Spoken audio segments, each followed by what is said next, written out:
राजस्थान का एक ऐसा कृष्ण मंदिर जहां करोड़ों रुपए का खजाना निकल रहा है। ये मंदिर इन दिनों चढ़ावे की राशि को लेकर सुर्खियों में है। जी हम बात कर रहे हैं मेवाड़ के प्रसिद्ध कृष्ण धाम श्री सांवलिया सेठ की। अब तक की चढ़ावे की राशि करोड़ों में है। आने वाले दिनों में गिनती भी जारी रहेगी। चलिए आपको बताते हैं क्या है सांवलिया सेठ मंदिर की खासियतें और इसका इतिहास क्या है, ये रिपोर्ट आपको बताएंगे।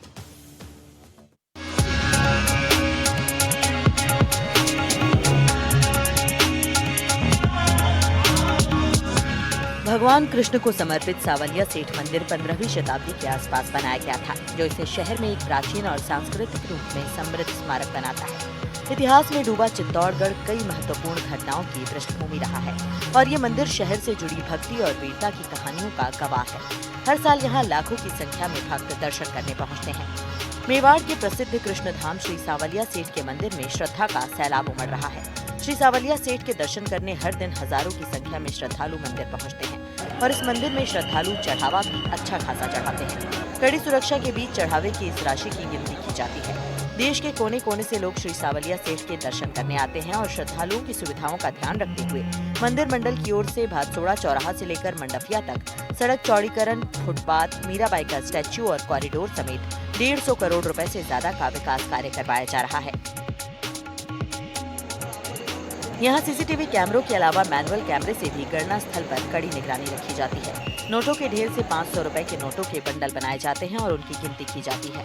यहाँ आने वाले श्रद्धालु अपने बिजनेस में श्री सांवलिया सेठ को पार्टनर बनाते हैं और मन्नत पूरी होने पर भक्त श्री सांवलिया सेठ को उनका हिस्सा अर्पण करने आते हैं। सांवलिया सेठ मंदिर न केवल आस्था का केंद्र है, बल्कि चित्तौड़गढ़ में एक महत्वपूर्ण पर्यटन स्थल भी है। मंदिर की वास्तुकला की भव्यता और सांस्कृतिक समृद्धि पर्यटकों को अपनी ओर आकर्षित करती है। पर्यटक इस मंदिर के इतिहास, आध्यात्मिकता और कलात्मकता को देखने दूर दूर से आते हैं। सांवलिया जी मंदिर परिसर एक भव्य सुंदर संरचना है जो गुलाबी बलुआ पत्थर से बनी है। मंदिर के गर्भगृह में सेठ सांवलिया जी की काले पत्थर की बनी मूर्ति स्थापित है, जो भगवान कृष्ण के रंग को दर्शाती है। ऐसी मान्यता है कि भगवान श्री सांवलिया सेठ का संबंध मीराबाई से है। ऐसा माना जाता है कि सांवलिया सेठ मीराबाई के वही गिरधर गोपाल हैं, जिनकी वो पूजा किया करती थी। दयाराम नामक संत की एक ऐसी ही जमात थी जिनके पास ये मूर्तियां थी। बताया जाता है कि जब औरंगजेब की सेना मंदिरों में तोड़फोड़ कर रही थी, तब मेवाड़ में पहुंचने पर मुगल सैनिकों को इन मूर्तियों के बारे में पता लगा। लेकिन इससे पहले ही संत दयाराम ने इन मूर्तियों को बागुंड भातसौड़ा की छापर में एक पेड़ के नीचे गड्ढा खोदकर छिपा दिया। इसके बाद काफी साल बीत जाने पर लगभग 1840 में मंडपिया के रहने वाले भोलाराम गुर्जर को सपना आया, जिसमें इन मूर्तियों का जिक्र था।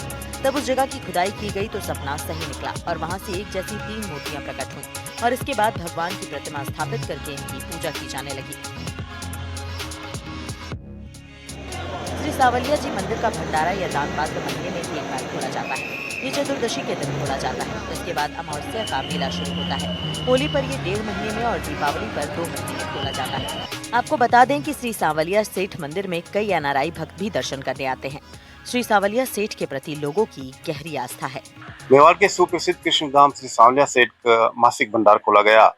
पहले दिन की गिनती में 10 करोड़ 25 लाख रुपए की गिनती की गई है। मंदिर मंडल की ओर से 80 से अधिक यहाँ पर जो है नोटों गिनती के लिए कार्मिक लगाए गए हैं।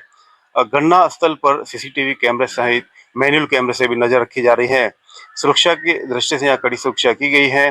आपको बता दें गत माह श्री सांवलिया सेठ के भंडार से 26 करोड़ से अधिक की राशि यहाँ निकली थी। यहाँ प्रतिदिन हजारों की संख्या में श्रद्धालु आते हैं और अपनी मन्नत पूर्ण होने पर यहाँ चढ़ावा चढ़ाते हैं। सलमान, एनडीटीवी, चित्तौड़गढ़।